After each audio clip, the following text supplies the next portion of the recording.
Welcome back with a smiling face. Links to previous episodes are given in the video description, so don't forget to like, subscribe and share the video. Behind the Closed Doors.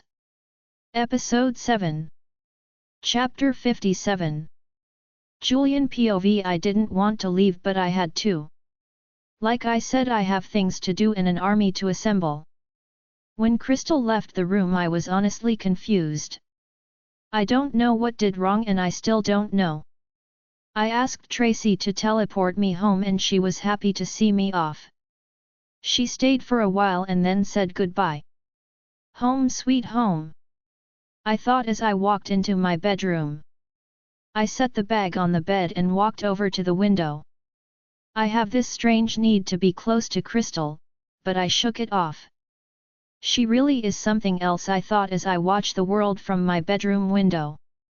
I am not an angel, but I'm no devil either. I have an idea of what Zanian wants to talk about, but I have no intention of saying anything and the only way he could have found out is through Spike. As I stood looking out my window I felt my phone vibrating in my pocket. I took it out and looked at the caller ID, no name. I looked at the number and it doesn't look familiar, so I dropped the call. A second later and it was ringing again. I dropped the call. When the phone rung for a fourth time I picked up. Finally. Why do you keep dropping the call? Zanian's voice came through the phone. I don't know the number, but now I do. What's wrong? I asked, paying attention. Well, it's Crystal, he said and paused. What about her? I asked, imagining the worst. She's in heat. Zanian said. I could hear the hesitation in his voice. And she is asking for you. I don't know what to say or to think. Doesn't she have you for that? I asked, a bit confused. I've never dealt with a female in heat. Well, yes, but she needs you, seeing as you are her mate too. Zanian said in a duh tone as if I should know all this.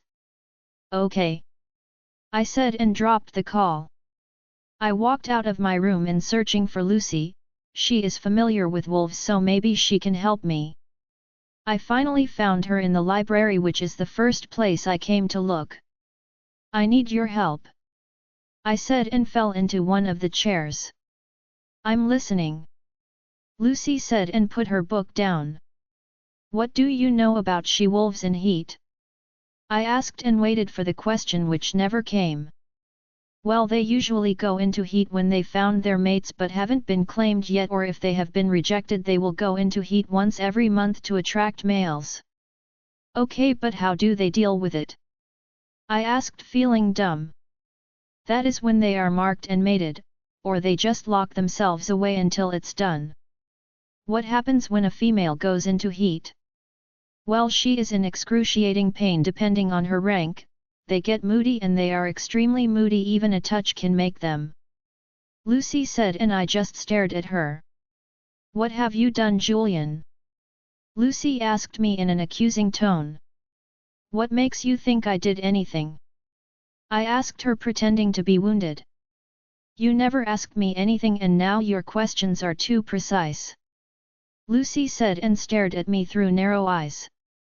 Well, you will find out if I come back marked, I said and was about to leave when she said, you know, mating between two species is punishable by death according to vampire law.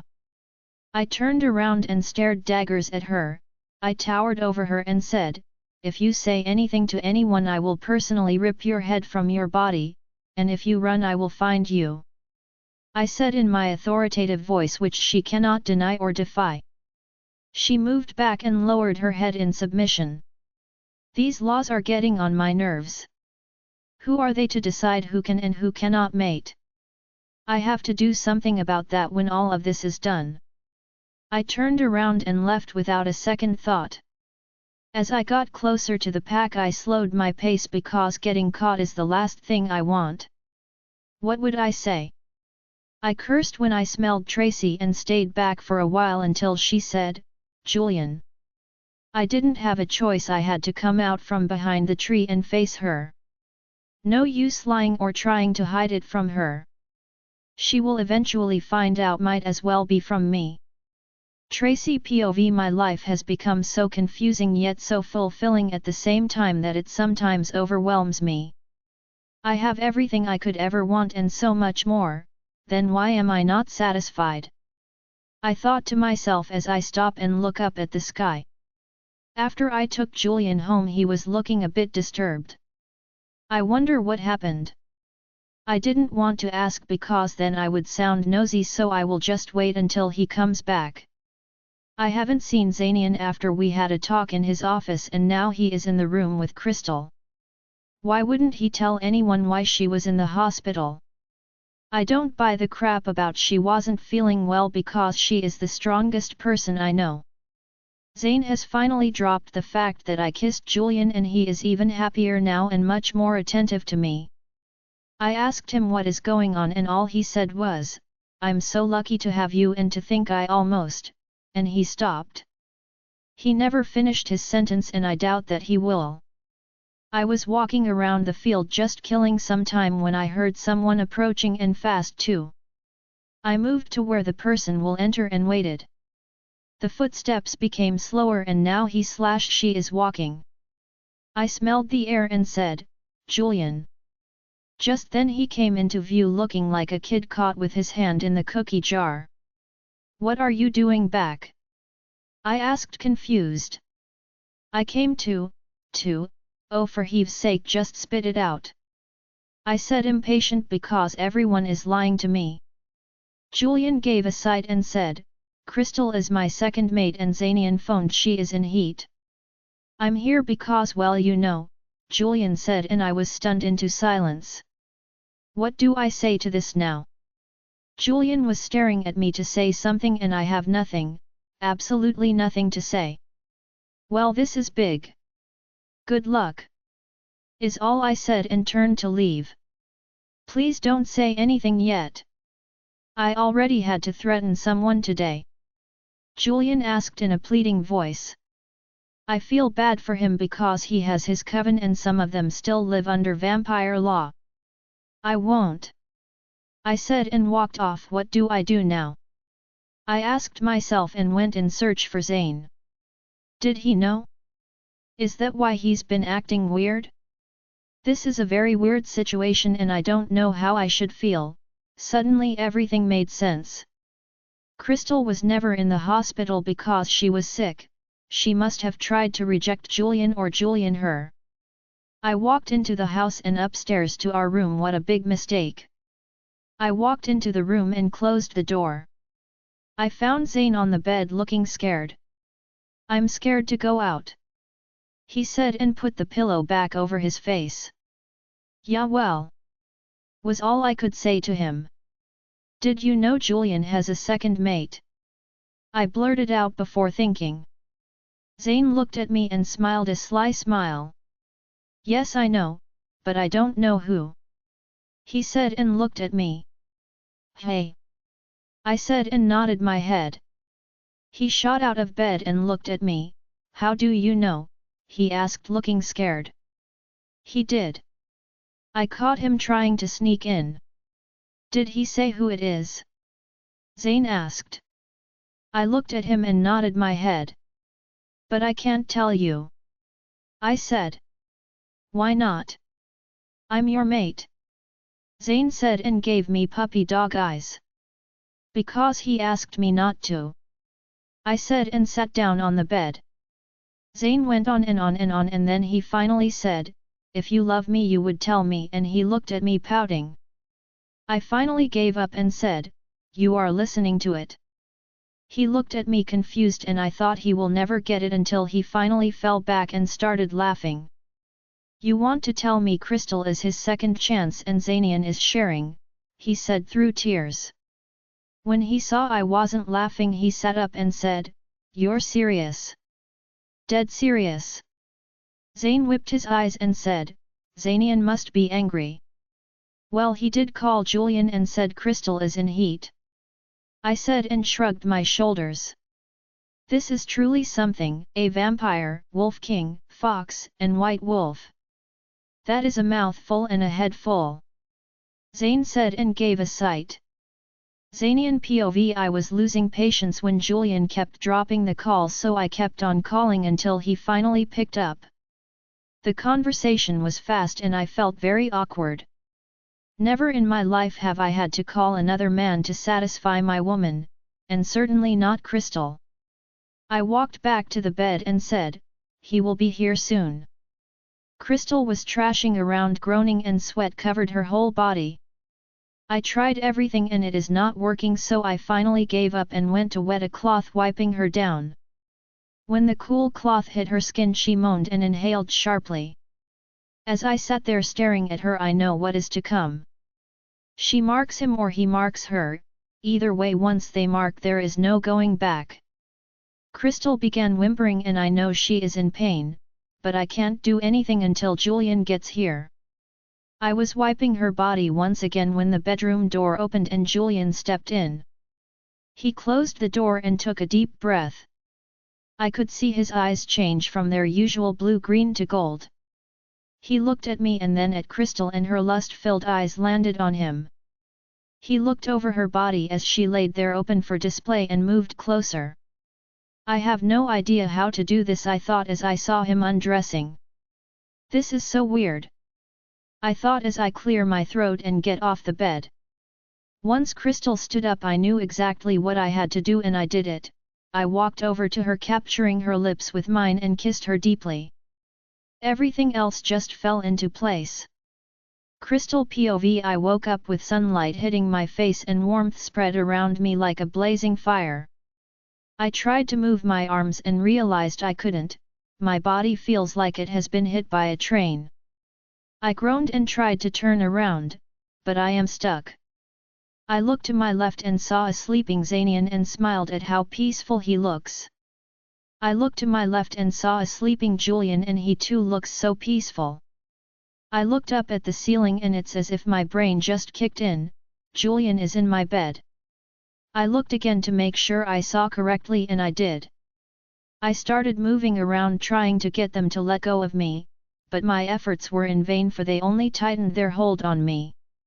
"Let go of me, I need to use the bathroom," I said, and I didn't lie, but it wasn't the complete truth either. "Just 5 more minutes," Zanian and Julian said simultaneously. I threw their arms off me and tried kicking their legs of. Okay, they said and let go of me. I jumped out of bed and when I hit the floor I wish I didn't, for every muscle in my body is protesting. I limped to the bathroom and when I looked in the mirror I gasped. My hair looks like a bird's nest and I have hickeys covering most of my body. What happened to me? I asked myself and started at my reflection. I took a long hot shower, conditioning my hair to get the knots out and washing my body as if I didn't take a shower in days. And by the looks of my hair I don't think I did. When I was done I wrapped up in a fluffy towel and walked out of the bathroom. When I stepped into the room Julian and Zanian was sprawled across the bed snoring like two beasts that hasn't slept in days. "Wake up! Wake up! Wake up!" I said and shook each of them. "What now?" Zanian asked, groaning at me. "What happened?" I asked, looking at them. "And what is this?" I asked, pointing at my body to all the hickeys. "I'm up," Zanian said and looked at me. I could have found his expression cute if I wasn't in a distress. He still looks half asleep as he's looking at me. Julian stirred too and looked at me smiling. "Good morning," he said as if it's the most normal thing in the world. I decided to chase them out of bed and into the shower so I can have a conversation without them falling asleep on me. I got dressed and waited for them to come out. In that time I tidied up the room and picked up clothes everywhere. When I picked up Julian's jeans his phone fell out and the screen went on. I'm not one for snooping but I couldn't help it. I saw all the messages and phone calls he missed. I looked at the time and saw it was 3 days ago. He hasn't touched his phone in 3 days and then it hit me. I was in heat. I dropped the phone on the bed and stormed into the bathroom. "Please tell me you used protection," I said in a panicked voice, looking between Zanian's and Julian's very gorgeous bodies. They looked at me like I have grown 2 heads and then looked at each other. Well, I said, and I know I sound impatient, but I don't want more babies now. Yes, we did. Julian finally said, and I looked at him. I stared at him, losing my train of thought and other thoughts occupying my mind. I remember everything from the last 3 days and licked my lips. If you don't get out, I will take you right here. Zanian said, his eyes darkening with wish. I turned around and walked out, feeling calmer. The bathroom door opened and Zanian came out. He looked at me and smiled. Why are you smiling? I asked, feeling a bit weird. Zanian never just smiles. Well, your heat is over, so that means we can sleep for one, and eat because I'm starving. Zanian said and got dressed. Just when he said the word eat, my stomach rumbled. You didn't feed me for 3 days? I asked, looking at him through narrowed eyes. No, you did eat honey, just not food. Zanian said and smirked at me.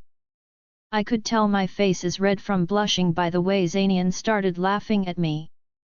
I got up from the bed and walked out of the room. Where are you going? I heard Zanian shout from the door. Away from you, I said, and ran downstairs to the kitchen. I practically attacked the kitchen looking for food. I have no idea what this is, but I found something that smelled delicious. I looked at the container and it is unmarked. I opened it and the delicious smell of potato bake filled my nostrils. I was just about to take a bite when Zane came into the kitchen and said, "And you are still alive?" I just looked at him and decided food first. I took a bite and moaned at the taste. I didn't even bother with warming it up. I kicked the fridge close with my foot and walked to the counter so I could at least pretend to be decent and sit while eating, or should I say gulping. You might want to slow down before you choke, Zane said, and that did make me choke, not because of the food but the thoughts that ran through my head and the comment Zanian made before I left. Zane handed me a glass of water and patted my back until I stopped coughing. Thanks, I said, and he just laughed. He stared at my neck and I could see the wheels in his head turning, and he was about to ask a question when Julian came in, kissing me flat on the lips, leaving both me and Zane shocked. I look over at Zane and he is just smirking. He leaned in close to my ear and said, "Now I know why you smell different," he said, and left. "Good morning, sunshine," Julian said and smirked at me. "Good morning to you too," I said, and took another bite of my food. "Eating without me, I see," Zanian said and came up behind me, stealing my fork and my bowl. "Hey, that is mine," I said, and got off the chair ready to chase him around the kitchen for my food. Julian stepped in my way and crashed his lips to mine before I could say or do something. He swiped his tongue across my bottom lip asking for entry, which I denied and pushed him away, just to fall back into another hard chest. And now I'm trapped between 2 rock-hard, very good-smelling chests. Okay, this is not fair, I said, and pouted like a child. "What is going on in here?" Dalia asked.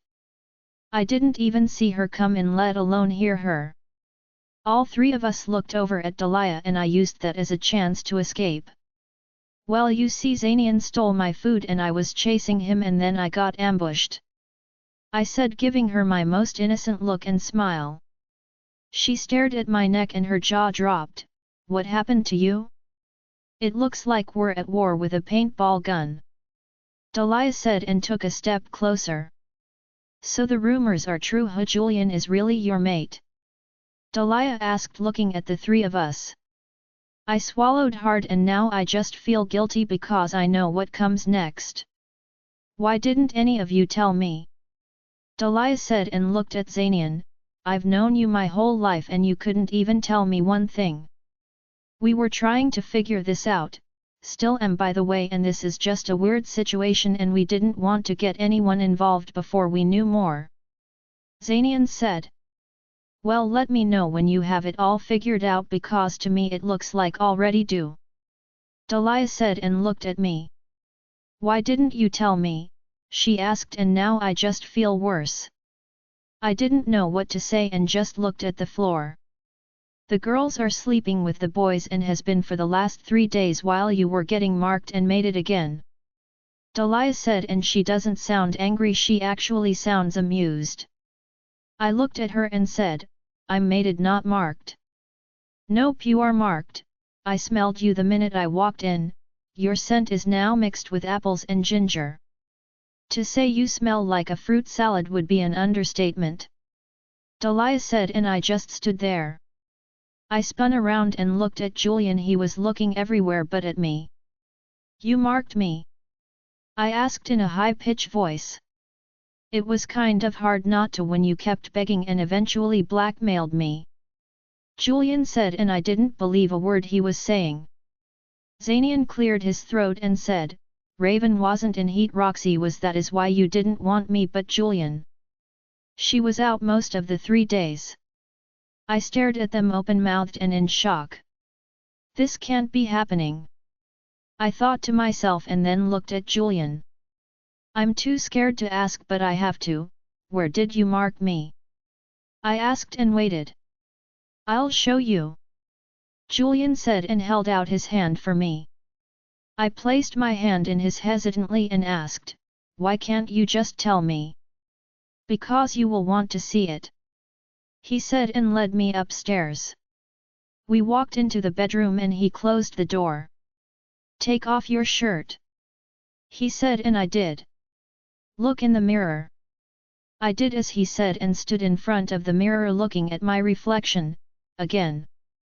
Turn to your left. Julian said, now standing behind me.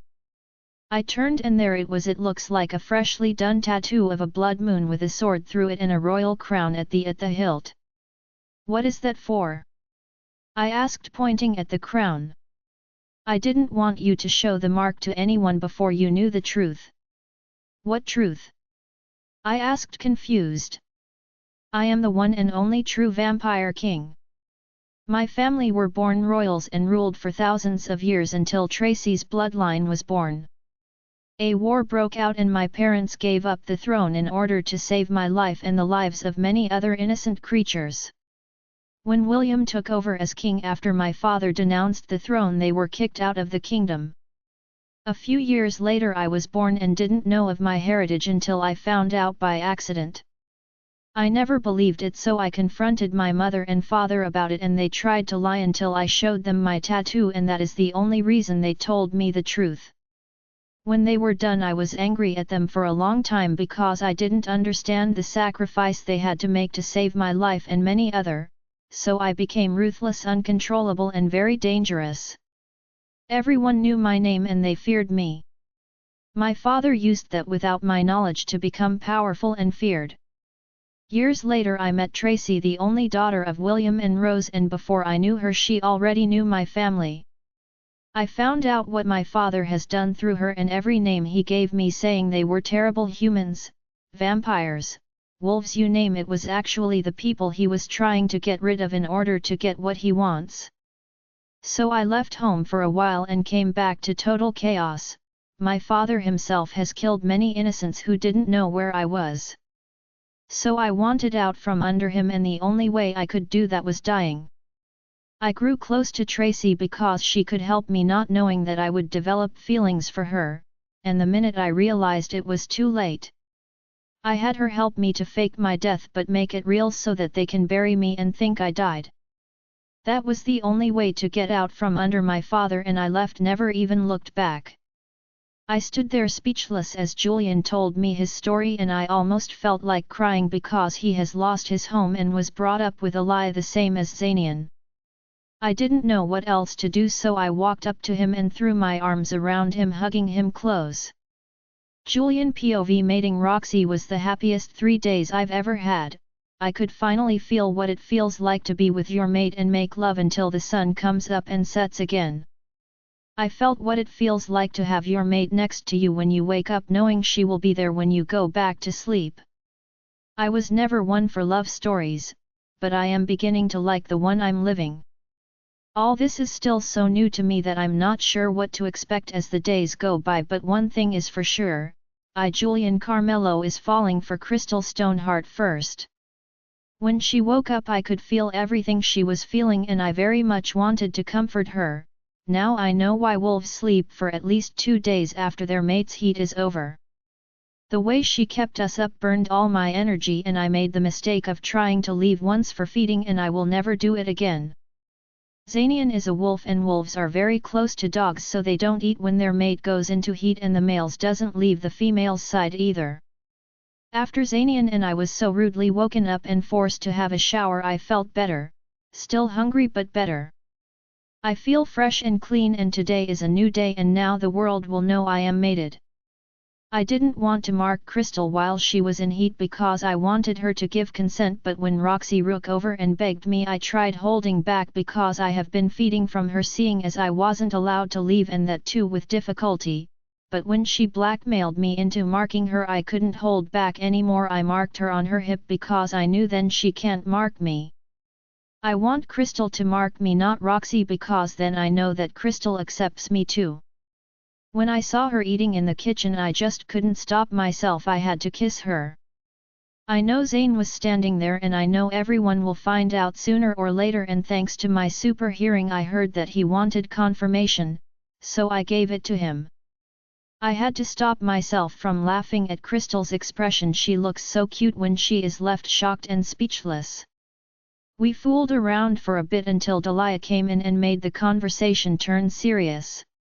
I wanted nothing more than to put tape on her mouth and put her in the closet for ruining a good moment. I lead Crystal upstairs and showed her my mark. I didn't want to tell her in the kitchen because she would rip her shirt up and show everyone. I wanted to tell her my story first before she show anyone. When I were finished telling her my story I could see her eyes have moisture in them, but I didn't say anything. She walked over to me and hugged me out of the blue. I thought she would be mad about me marking her, that I actually prepared myself mentally for her outbreak. I had no idea. She said and looked up at me. No one knows, not even Tracy. You would be the first one I tell. I said and kissed the top of her head. Why did I not feel your mark? She asked, honestly confused. I looked at her and smiled at her expression and then said, have you spoken to Roxy? I asked her with a raised brow. It took her about a minute to realize what I'm saying and then she just said, she haven't spoken to me at all yet. Crystal said and looked at me. I'm sure she is just getting some rest and will unblock you soon. I said. Crystal shrugged her shoulders and just stared at me. What do you want to do now? I asked her. He looked down and then her head snapped up as if she just remembered something. I was still waiting for Crystal's reply when Xanian came running into the room. We have a problem, was all he said and left. Third person POV. Julian and Crystal looked at each other and then followed behind Xanian running out of the room. When they came to the stairs it was chaos. Everyone was packed inside looking out of the windows trying to see what is happening outside. Julian, I don't think you should go out, Tracy said as they made their way to the door. Julian stopped and looked at Tracy with a raised brow. And why not? He asked. I'm going out, Crystal said and pushed past everyone. Julian left his conversation with Tracy and followed Crystal out. When they got outside it was even more chaos. Wolves were fighting everywhere, teeth snapping, and the ripping of flesh could be heard. Crystal scanned the crowd for Xanian and finally found him fighting against a dark brown wolf. Julian came up beside her and said, I will take left, you take right, and smirked. Crystal ran onto the field and shifted into Raven. As she ran she captured a few wolves' attention and now they were concentrating on her. As she ran Xanian watched her and the wolves getting ready to chase her. He took a step back and growled so hard that the ground shook beneath everyone's feet. Most wolves bowed down and then you get the stubborn ones who fought against the authority Xanian clearly possessed. Even Crystal felt like bowing, but she didn't because she is his mate and they are equals.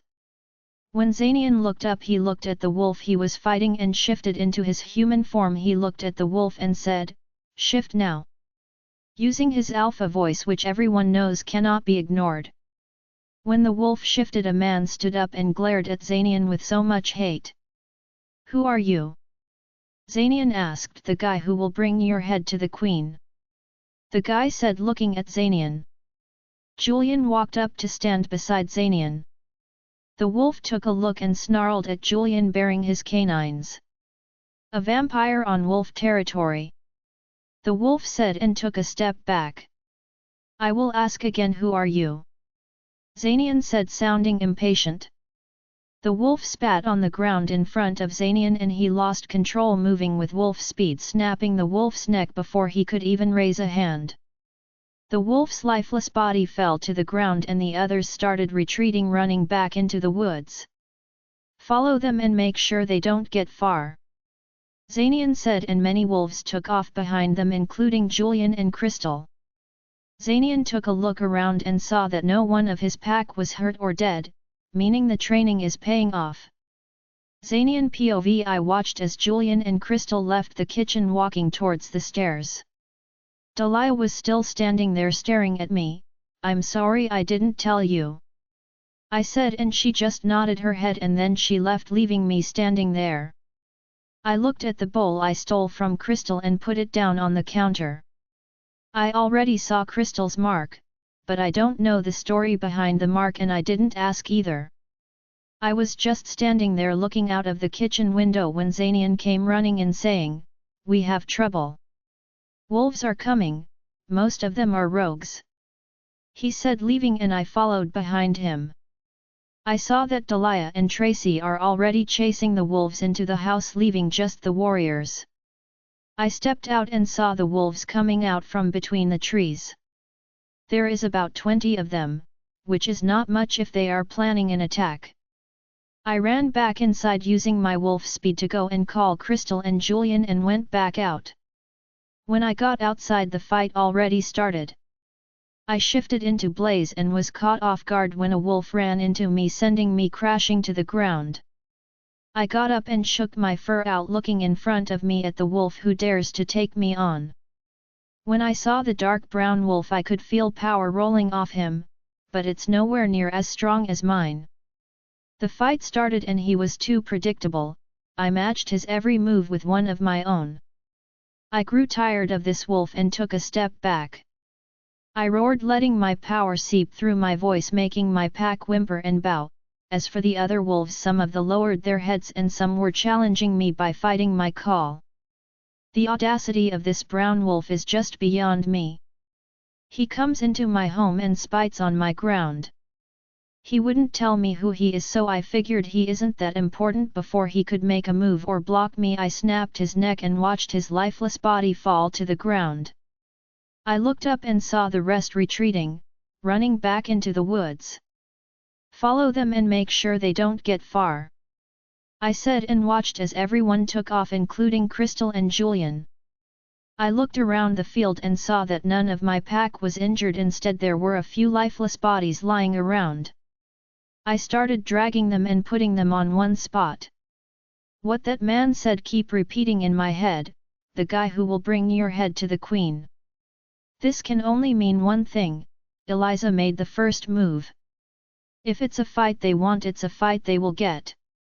Crystal POV: chasing wolves wasn't my plan for the day, but you can never really have your day 100% planned out, can you? I am currently chasing a light brown wolf and I must say this wolf is fast. Just when I think I have it, it speeds up.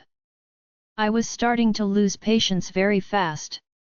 I can use Roxy's gifts but not as good as she can, so I just concentrated and teleported myself in front of the running wolf, catching it off guard, making it stumble to the ground. When the wolf finally stopped rolling, I pounced on it and sunk my teeth into its neck. When I was sure the wolf is dead, I shifted into my human form, hiding the body under branches and leaves, and put a mark. Zane and a few other wolves would come and burn the bodies. I made my way back to the pack house and saw I was the last one to come back. I looked around and saw Julian speaking with Zanian and it looked intense, so I made my way over to them. What is going on? I asked. Eliza and Mario just declared war. Zanian said, lifting the shirt of a dead wolf showing us the royal mark. I'm sure they already know where we are. Julian said, looking worried. Julian, what is going on? I asked him. The wolf I was chasing was just a boy and he didn't know anything except what he was told. Julian said and looked down. You didn't kill him, did you? I asked, glaring at him. No, I didn't, but I did wipe his memory as far back as I could.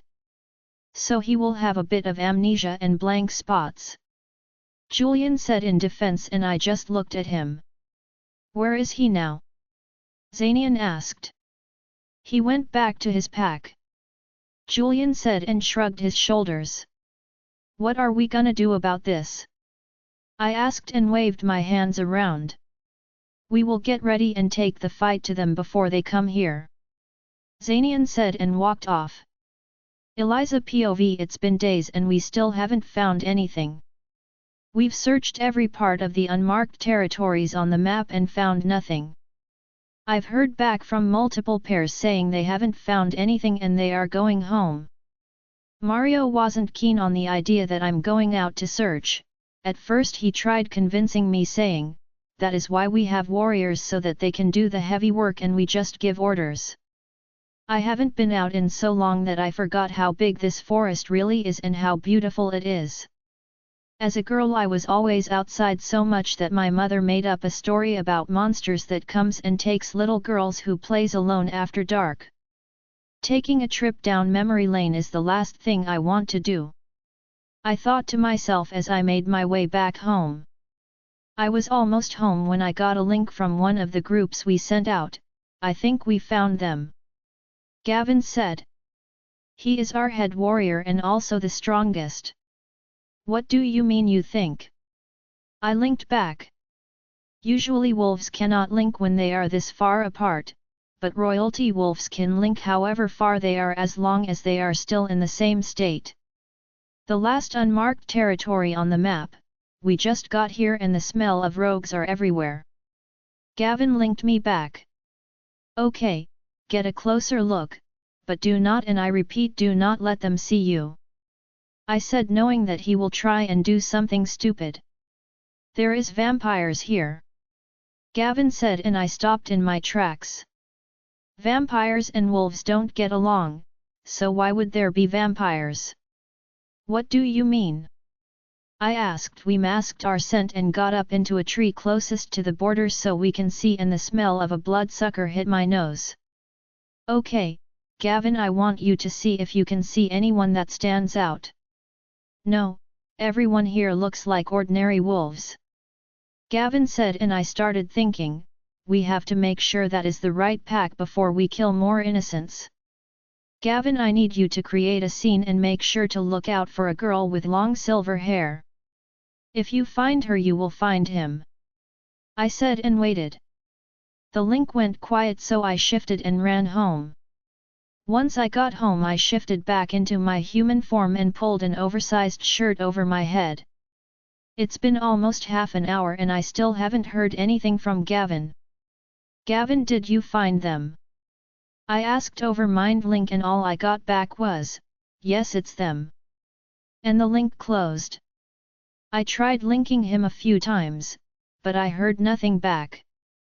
I walked into the house and into Mario's office where I knew he would be and said, we found them. Mario looked up at me putting the papers down he was holding and said, where? The last unmarked territory on the map. I pulled the map out from his drawer and laid it on the table, pointing at the spot. Mario looked up at me and said, so what now, Eliza? I took a minute to think about it and said, now it will begin. Crystal POV Zanian has been in alpha mode since this morning, giving orders, walking up and down.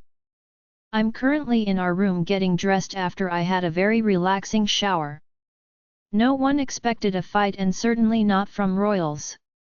There is one question that keeps going through my mind, why would royals associate themselves with rogues? From what I know, rogues hate the royals and royals would die before forming an alliance with rogues, so what was all that about? I knew this was coming and that we put it off for far too long, and now the time has come.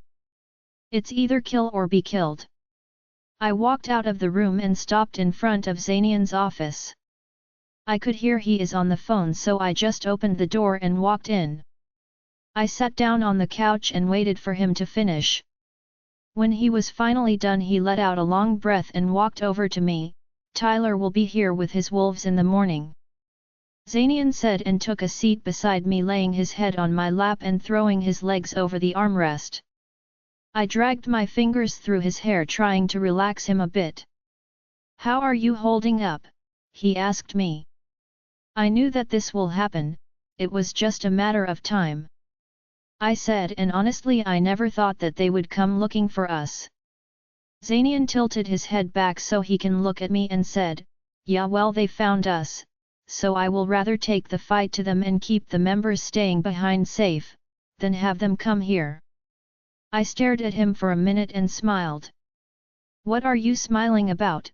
he asked me. "You would make a great king, Zanian. You are loving and caring and you think of others before you think of yourself," I said, and kissed the top of his head, moving down to his forehead, his nose, and finally his lips. It feels an eternity since I've last kissed his lips. He put his one hand behind my head, holding me in place. The kiss was slow, not needy or rough. Zanian fell asleep on my lap and I sat for a while letting him sleep. I looked down at his sleeping form and smiled to myself as though he really needs a shave. He doesn't have a full beard, but it's long enough for me to pull out, which I am tempted to do. I sat there looking at his features and they look so relaxed. He looks so peaceful when he sleeps, no stress lines, no frowns and no pretense. The office door opened and Julian came in. He looked at me and then at Zanian's sleeping form and closed the door softly. He picked up a chair and brought it closer, then sat down. At first Julian didn't say anything. He just sat there looking at me with a small smile playing at his lips. "What?" I asked in a whisper. "Nothing, I just can't get over how beautiful you are," I heard him say in my head and looked at his smirking face. "How'd you do that?" I asked in amazement. "You are wearing my mark, sweetheart, which means I can mind link you, feel what you feel and so much more," Julian said, and I just stared at him. "Why can I not link you?" I asked, half disappointed. "Because my bond to you is complete, yours to me isn't," Julian said, and for a moment he almost looked sad, but covered it up quickly. "What do you mean?" I asked. "I marked you so I can link you, but you haven't marked me yet, so you can't link me," Julian said, and looked at me. I formed an O with my mouth and tilted my head to the side a bit. "Roxy didn't mark you?" I asked, half shocked. Julian looked down and shook his head slightly, then he looked at me. "I didn't want her to mark me because I want you to mark me while not in heat. I want to know that you accept me," Julian said, and I was shocked. I feel like a terrible person. Do I like him? Yes, of course. Do I love him? That is a question I cannot answer. Knowing that he can read my mind, I looked up at him and saw the pained expression on his face.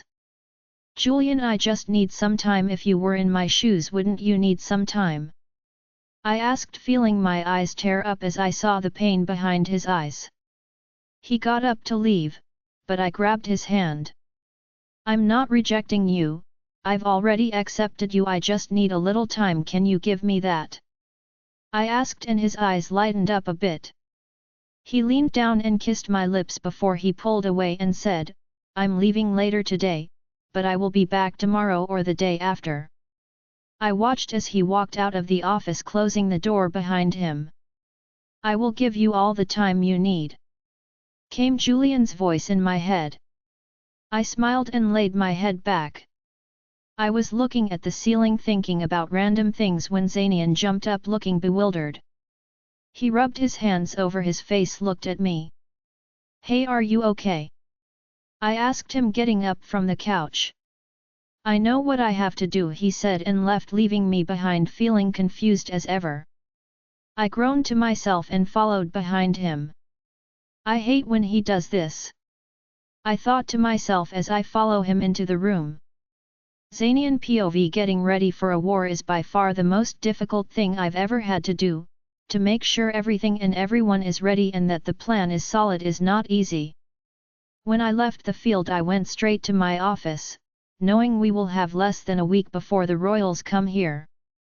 That is the last thing I want, because there are innocents here. Even if they are rogue, they are still innocent. I called Tyler, letting him know what happened and that if he is still willing to help I would appreciate it. He said he will be here in the morning with his wolves. Knowing that I will have to move some wolves to make space for Tyler and his wolves and Julian with his vampires, those together with mine will be enough. I rubbed my temples and sat down. I picked up the phone and dialed the number Zara gave me before she left. I was still speaking to her when Crystal came in and took a seat on the couch waiting for me to finish up. I finished up and walked over to her and took a seat next to her, laying my head on her lap. For some reason I just feel like I haven't seen her much and I will take what I can get. She hasn't been with Julian either that much, she is mostly with the girls. I wasn't tired when I first came to lie down, but when Crystal touched me I relaxed and my eyes closed on their own accord and I fell into a dreamless sleep. Or so I thought. At first I didn't know where I am, just that I'm dreaming. Everywhere around me is trees and I'm standing on a path. I followed the path for a few minutes not knowing where I'm going, but I kept walking. "Why are you here?" I heard someone ask and looked around. I couldn't see anyone at first, but then an elderly woman with long grey hair stepped out from behind a tree. Her face is wrinkled up and her eyes look tired. "Who are you?" I asked, taking a step back as the woman came closer. "It doesn't matter." "Why are you here?" she asked again, looking at me. "I don't even know where here is," I said honestly. "You came seeking for help, I see? And yes, you do have quite a story on your hands," the woman said, and when she looked up at me her eyes were glazed over and it was like a pale white-grey color. "What are you talking about?" I asked, looking at her as though she has grown two heads. Now I know why Crystal hates being left confused and unsure. The woman grabbed my hand and said, "I cannot give you what you want, dear child, but I can lead you to where you need to be." "You are not making any sense," I told her, and I could feel my frustration rising. "You will know what to do when you see it," the woman said, and motioned for me to keep walking. I did just that, and when I turned she was gone. I continued on the path, and that is when I saw it, the house of the councilman. "Of course," I said and slapped my head. "The council is of the highest and oldest rank, chosen by the moon goddess herself when she still walked the earth freely." "Okay, now how do I wake up?" I asked myself, looking around. When I turned around to go back to where I came from, that same woman whom I spoke to was behind me. "Good luck, Zanian," she said and blew something into my face. I jumped up from the couch and rubbed my hands over my face, but I couldn't feel anything. I looked at Crystal and saw her startled expression. "Hey, are you okay?" she asked and started pushing herself off the couch. "I know what I have to do," is all I said and turned to leave. Now I just need to find them, because as the saying goes, you don't find them, they find you. Crystal POV: Zanian, slow down, what do you mean? I know what I have to do, the only problem is finding them. Zanian said, walking up and down in the room with his hands behind his head. I walked up to him, putting my hand on his shoulders and stopping him before he walks a hole into the floor. "Who do you need to find?" I asked again. He let out a sigh and dropped his hands to his sides and said, "The elders." Of course, I thought to myself as I stare at Zanian. Where do you think they could be? I asked him, feeling a bit of hope bubble up inside me. I don't know, Zanian said and sat down on the bed. My head snapped up and I ran out of the room back to Zanian's office. I know Spike said he doesn't want to be a part of the war, but he might as well help behind the scene, right? I moved the bookcase and opened the door, walking down the steps. His place is lighter than there usually is. Spike, are you here? I called out and waited at the bottom of the step. I saw Spike coming around the corner with his head buried in a book. Spike, I said, and he almost dropped the book. What? You almost gave me a heart attack, he said, and I just shrugged my shoulders apologetically. What now? He asked and eyed me up and down. We need to find the council members. Do you know how? Spike's eyes went wide for a second before a slow smile graced his lips. He put the book down on the table and looked at me. You really don't know the definition of I don't want to get involved, do you? He asked me with a raised brow. What is the use of you being here if you don't even want to help then? I challenged him, and all that got me was a glare and a snarl. Foxes, so persistent and so annoying, Spike said and glared at me. I can't tell you where to find them because their location is even unknown to me, but I can tell you where you can go and they will find you, Spike said, and for some reason I will not like this outcome. They have a seer with them, so all you need to do is call her and plead your case, Spike said, and I looked at him funny. What is a seer? I asked. It's someone who gets visions of the past, present and future, but unlike me their visions change based on the decisions that's made. Their visions are not set in stone, so be careful what you decide, Spike said, and went over to his book collection, handing me a very old book. Everything you will need is in this book, all you have to do is be truthful, Spike said, and left again. I handed the book to Zanian and told him everything Spike told me. So how do we know which one is the right one? Zanian asked, looking at me. Maybe I can help. Zanian and I both just stare at the person who spoke and my words died. Zara, is that you? I asked, looking at her stunned. Her once long blonde hair is now cut shoulder length, and it's not blonde anymore but almost like a pale white. She looks skinnier but in a good way though, and she stands with more confidence than before. I ran to her and threw my arms around her. What happened to you? I asked. She hugged me back and chuckled. I went through my ascending, that is why I left, she said, and I really wish they could use smaller words or explain as they talk. I think my expression gave me away because she said, ascending is when a witch fully grows into her powers, Zara said, and I formed an O with my mouth. I let go of her and Zanian handed her the book. It's good to have you back, Zanian said, and gave her a small hug. Okay, so you want to call upon a seer? Zara asked and raised her brow, looking between Zanian and me. We need to find the council members and we don't have time till they find us, Zanian said. Okay, we will need salt, candles and a mirror, Zara said, and walked out of the room. This is exciting, I said, standing in the middle of the woods waiting for Zara to do her magic. I don't know what happened. One minute there was nothing there and the next minute the candles lit by themselves, and I don't know if it's fog or smoke, but either way this is freaky. I look around and my eyes landed on Zanian. He is staring in awe at what is happening. As for me, well, I'm a little freaked out. Zara was mumbling words I didn't understand, and it's like all the smoke just got sucked into the mirror, forming a person. Okay, you have 3 minutes, Zara said, and motioned us towards the mirror. When we got closer it was no more smoke but a woman, a very old, very tired looking woman. We meet again, Zanian, the woman said.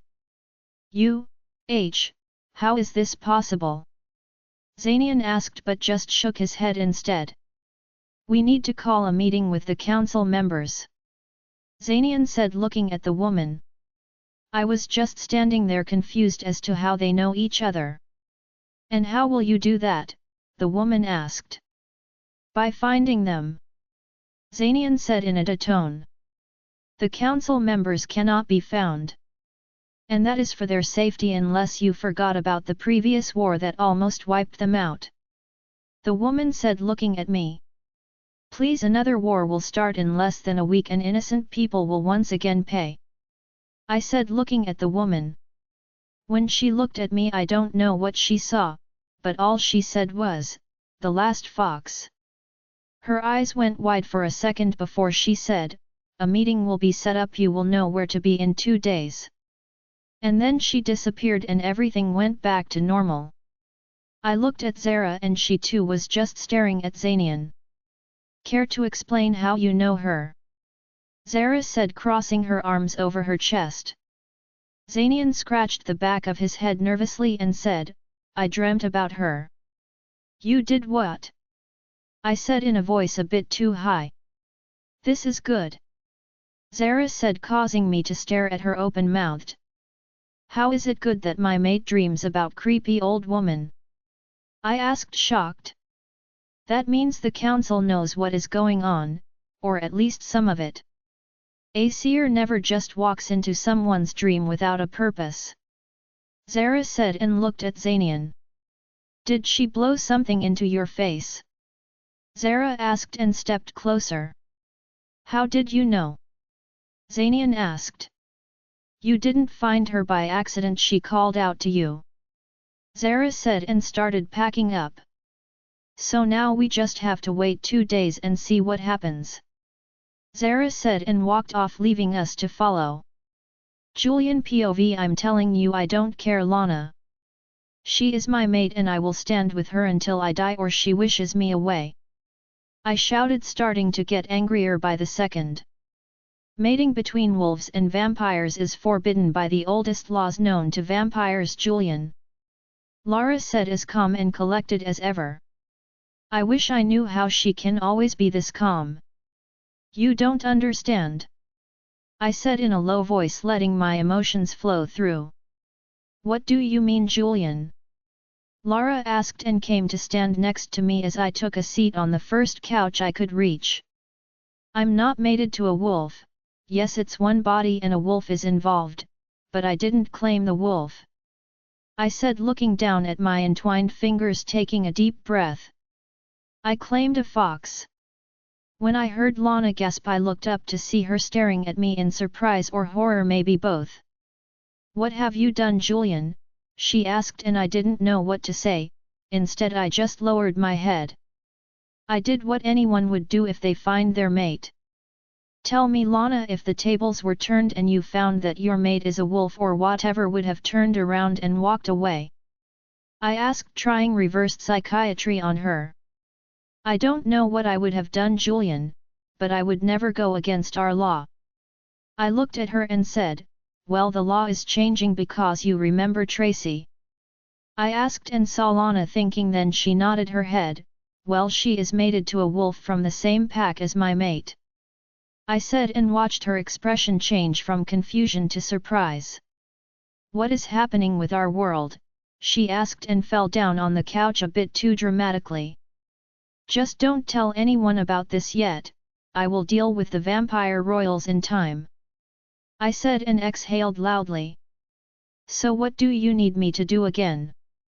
Lana asked and narrowed her eyes at me. I need you to look after the coven while I'm gone, and then I will need you to take over, because I am not leaving my mate and you are the only blood relative I have. I said and looked at her with pleading eyes. She gave a loud sigh and got up.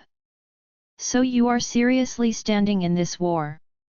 Yes, I am, Lana. This war can change a lot of things for us, and if Zanian becomes king, he can banish the law about wolves and vampires, and then all that's left is the vampire royals, which I already have a plan for. I said and got up from the chair, pacing around.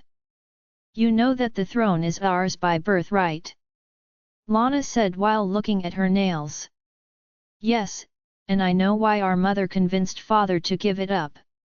She did what any true queen would do in order to save her people. Okay, you do what you have to do, Julian. I will do as you ask, but do not bring trouble to this door, because when you leave you denounce your hold over this coven and I will be its new leader. I know, Lana, and I will try my best, but when the time comes and I need your help, I will expect you to open these doors as I did when you needed help. I said and moved towards the door. Now it begins. I didn't expect Lana to just show up out of the blue after being gone for years after she first came here. Having her here is helping me in a way, but I do hope she can keep her mouth shut about me being alive to our mother, because that is another set of drama I don't have time for right now. Before she came barging into my room uninvited, I was thinking about what Crystal said. She is not rejecting me, she just needs time, and I know I said I will give her the time she needs, but isn't that the same thing humans say just before they break up? For us it's different, but we are in a way still human, just with perks. I make my way out of the mansion-like house and moved to where I asked the vampire army to meet me. Getting them to agree was easy because most of them have lost their mates and some of them were forced to reject their mates because they were wolves. Getting them ready, well, that is a whole other story. I told Zanian I can bring around 5,000 vampires and I keep true to my word. I chose some of the highly trained ones just in case. I could see everyone gathered and waiting for me as I walked up to them. I stood in front of them and said, "We are going to a wolf pack, and this wolf pack is unlike any other. They are kind and good. If any of you pick a fight, or so much as harm a hair on their heads, you will be executed by me," I said, looking around the crowd to anyone who might have an objection. "When I chose you, each and every one were asked if they have a problem with helping the wolves, and you all said no. Do not make me think that I have taken in liars," I said and scanned the crowd. A man came up to me and said, "How do we know these wolves can be trusted?" he asked, and it was a good question, I'll give him that. "Because they have been warned just as you have," I said, and looked at him. When he didn't say anything else, I said, "We will leave at first light." And I dismissed them. Walking back into the house, I went up to my room and started packing. I just hope Zanian has space for everyone, I thought as I gathered my clothes and threw them into a duffel bag. Crystal POV. I woke up with sunlight streaming through the curtains and onto my face. I groaned and turned around. I put my arm out to hold Zanian but found a cold mattress instead. I opened my eyes and saw Zanian's side of the bed empty. I turned around and looked at the clock, and it's past 9 in the morning. "I'm late," I said, and jumped out of bed, jumping into the shower and being done in record time. I got dressed in simple black tights and a crop top and ran out the room. I didn't even bother with shoes. When I got downstairs, it was chaos. The house is full of people. I squeezed myself in between them until I made it to the door and stepped out. I gasped as I looked around at all the new faces. Tyler must be here, I thought, and went in search for him and Zanian. It took me a while, but I finally found them at the edge of the border. "Good morning," I said, and hugged Tyler, then kissed Zanian. "Good morning," Zanian said and pulled me closer to him. "Good morning," Tyler said and smiled at me. "What are you waiting for?" I asked, looking between the two of them. "Julian said he is almost here," Zanian said and looked at me. I formed an O with my mouth and thought this is why I was feeling funny, because Julian left, and now I'm happy because he is coming back. Roxy finally unblocked me yesterday and now she won't shut up. I can feel myself being more and more drawn to Julian with every day that passes. I feel bad about what I said to him, but I was just being honest. "Why don't you just accept him, Crystal?" Roxy asked, and I could feel the sadness coming from her. "I just need some time," I said, and just received a scoff. The amazing scent of musk and chocolate hit my nose. I inhaled deeply and felt my eyes change. I looked over at Zanian and he just smiled and nodded his head.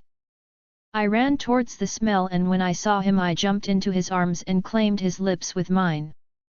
I crossed my legs around his waist and linked my arms around his neck. When it felt like I might pass out from lack of air I pulled back and rested my forehead against his. "Hello to you too," he said and chuckled. I looked at him and his smile brightened when he saw my eyes. He claimed my lips once more and then shifted me so I'm on his back.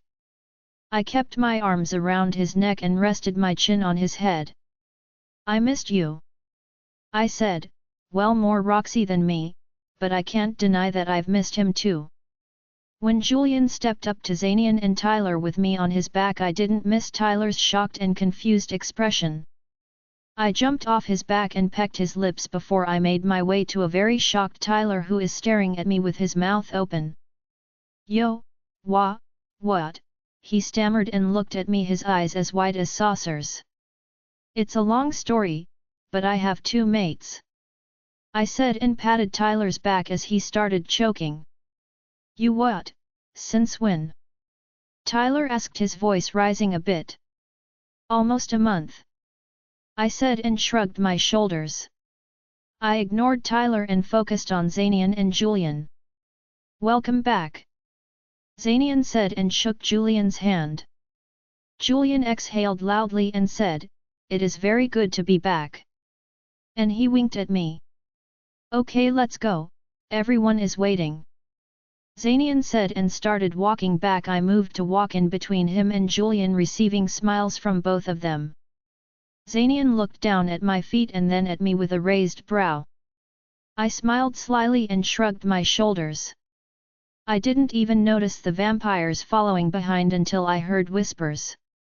I turned around to look at them and caught sight of a woman staring daggers at me. I looked at her and then looked away. Some of them were gorgeous and the woman too. "Hey, Earth to Crystal," Tyler said and I looked at him. "Yes," I said and saw Zanian and Julian looking at me. "Anything you want to share?"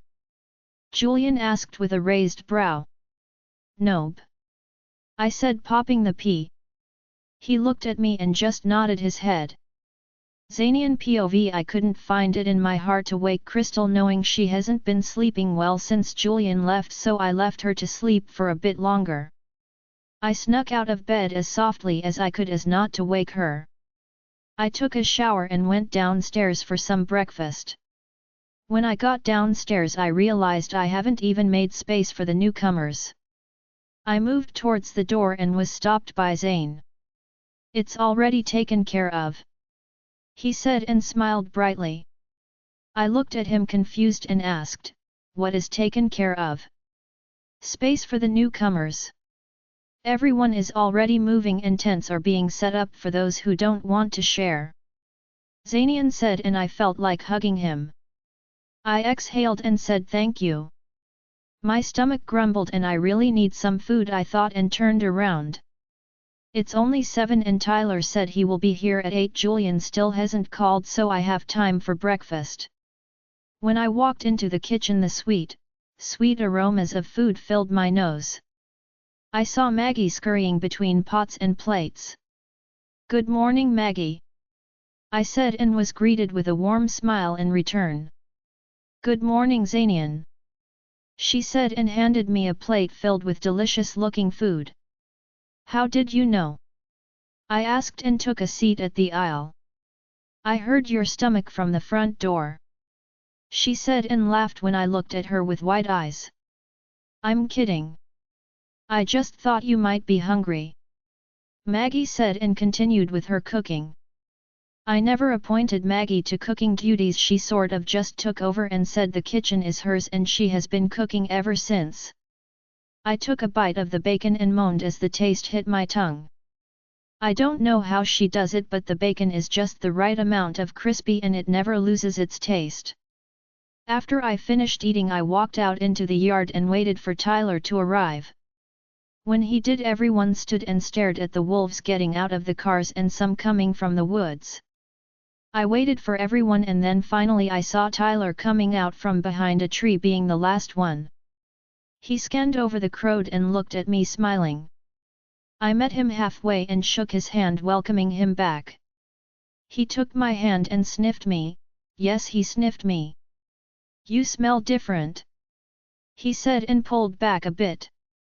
I just shrugged my shoulders, deciding I would leave that to Crystal to explain, and she can deal with his overdramatic personality. He introduced me to some of his warriors and said I will get to know the rest.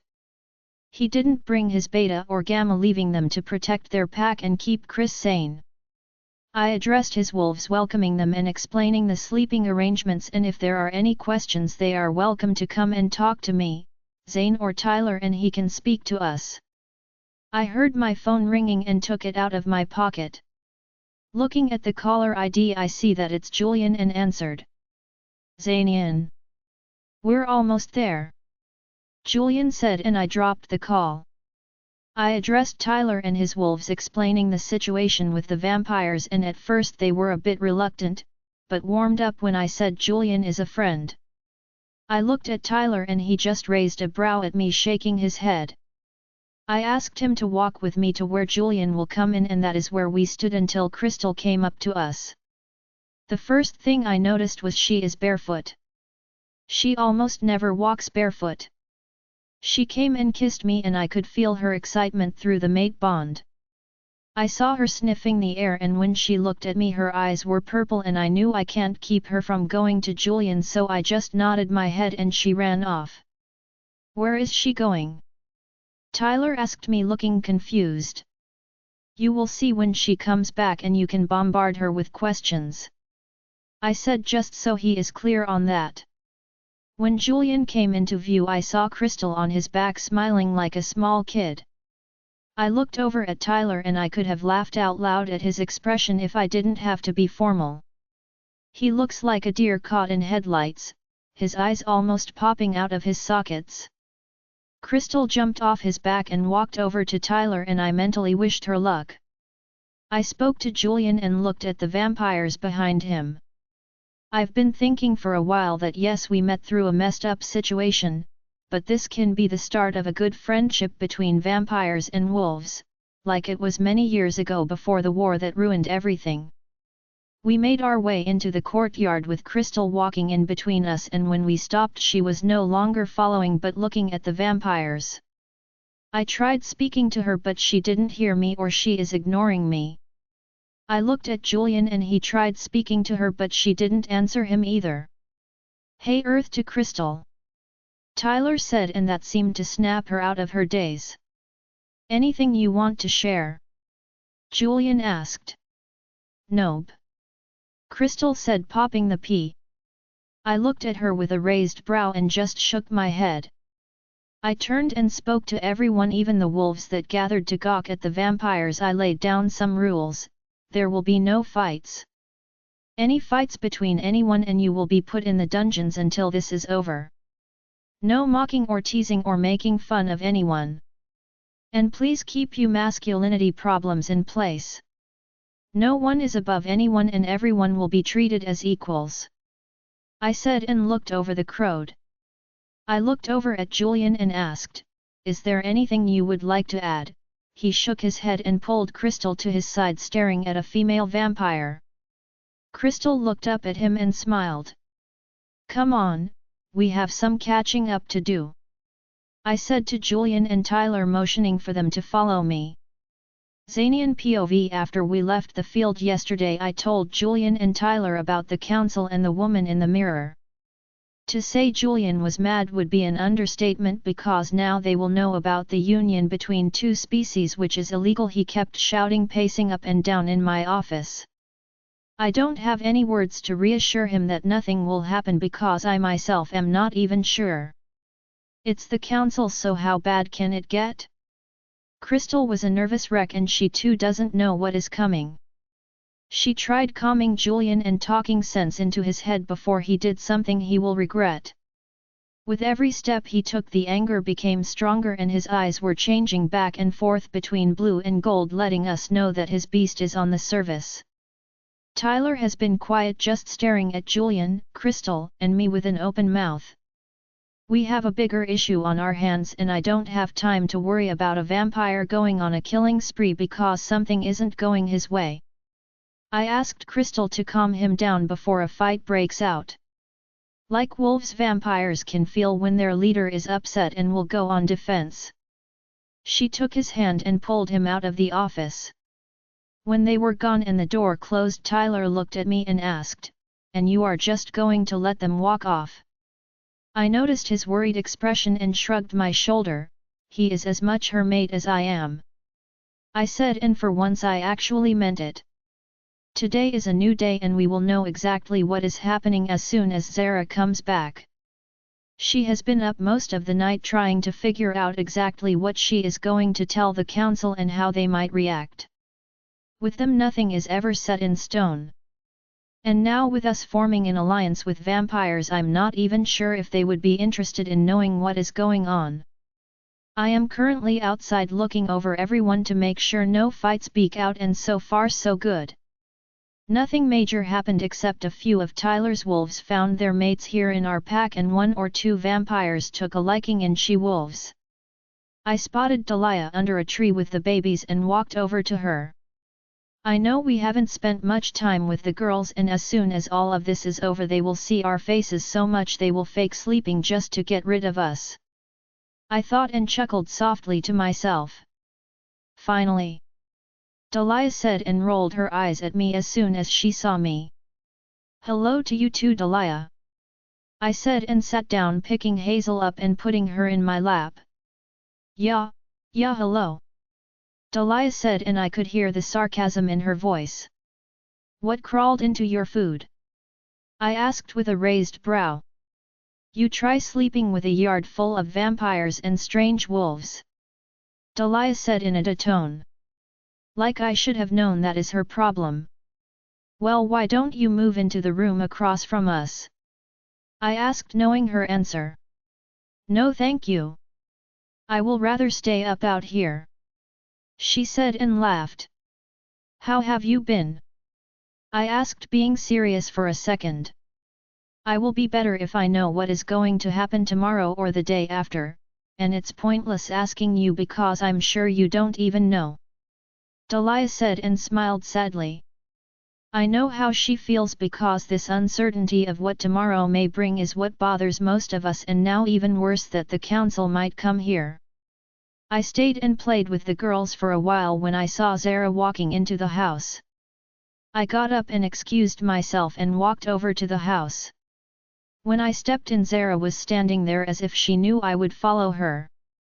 "This is pointless," she said and threw her arms in the air. "What is?" I asked, not sure I know what she is talking about.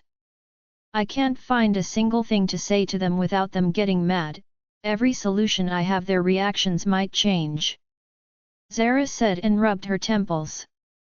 "How about we deal with it when it comes to that?" I suggested.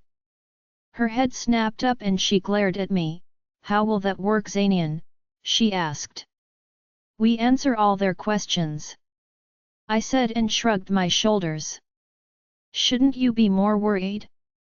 I mean, you do share a mate with a vampire," Zara said, and I just looked at her. "Well, there is nothing I can do about that, so they will just have to understand," I said as calmly as I could, but I am feeling very far from calm. Crystal POV: ever since yesterday Julian has been in a foul mood and I don't know what else to do. I've tried calming him down, hell, I even tried seducing him. It worked for like half a second before he pushed me away and he went back to being angry or irritated. I don't even know what he is feeling because he wouldn't talk to me. He left this morning saying he needs to hunt. I let him go and now here I am walking through the woods 4 hours later in search for him. He never came back after the hunt and I don't know where he went. I tried following his scent, but lost it a few miles back. If he is close by then he should be able to hear me. Julian, this is silly," I said and climbed over a fallen tree. I walked for a few more minutes until the scent of animal blood hit my nose. I followed the smell and finally, I let out a relieved sigh and watched as Julian sat on his hunches over a deer. Julian, I said and took a step closer.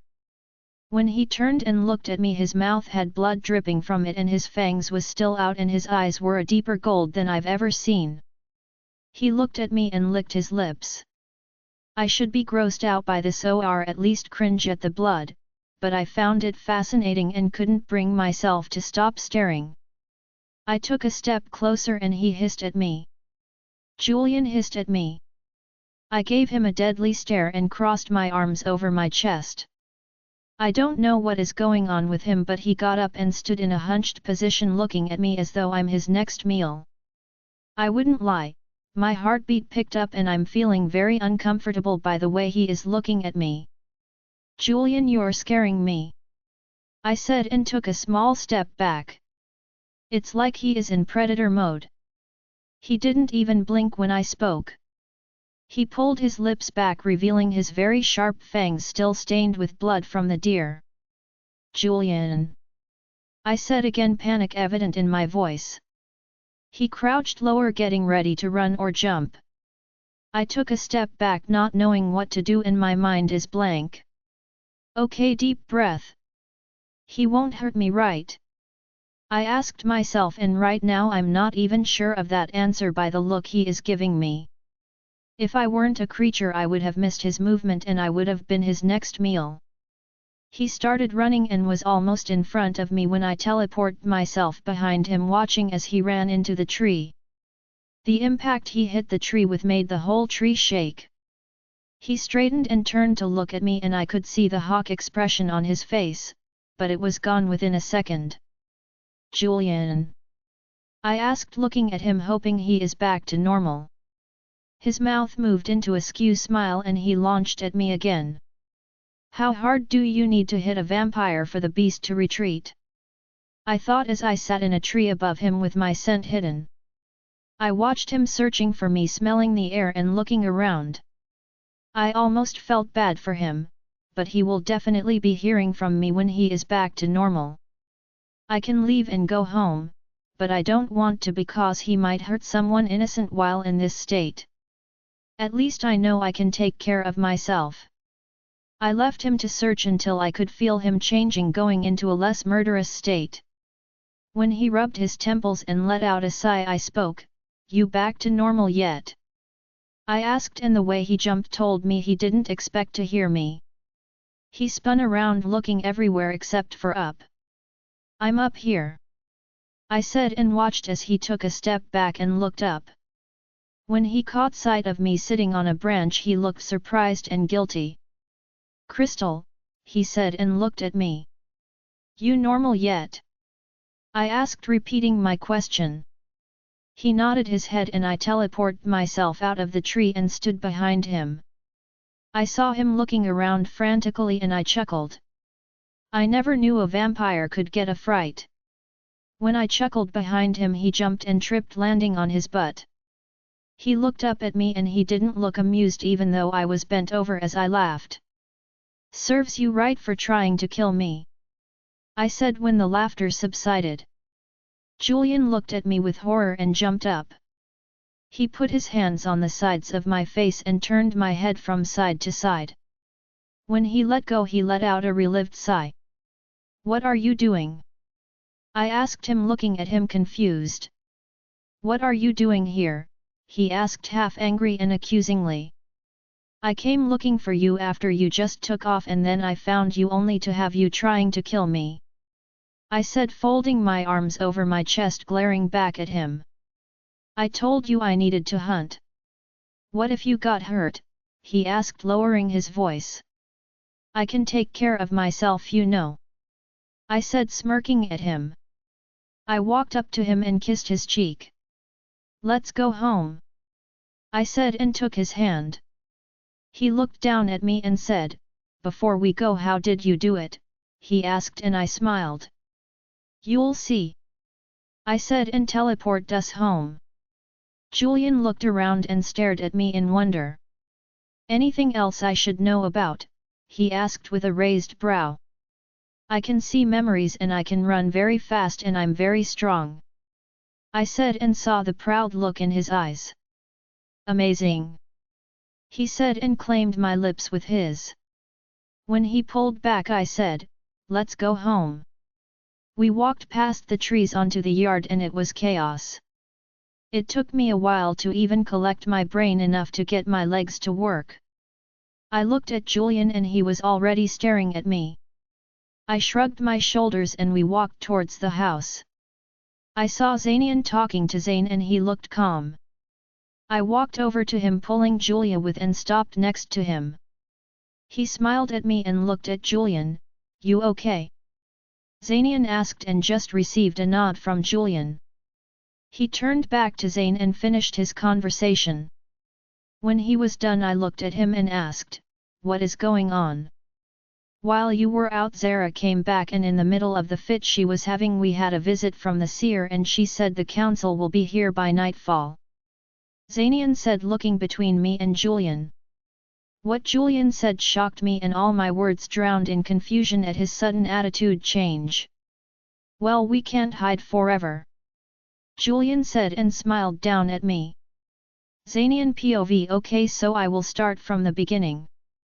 I said and just received amused looks from the council members who has been looking at Crystal and Julian and then me with so many questions in their eyes that I'm confused. 3 hours earlier. Crystal POV they are coming. They are really coming. I thought to myself as I helped to set up the conference room at the top. We got everything snacks, drinks, water if they prefer. As far as we know the council only exists out of 5, 3 males and 2 females. Other than that we have no idea who they are or what they are. Julian still hasn't recovered fully from almost killing me, so he has been a bit distant, for which I don't blame him. I just wish he would stop being so hard on himself. I stand back and stare at the table making sure we have everything.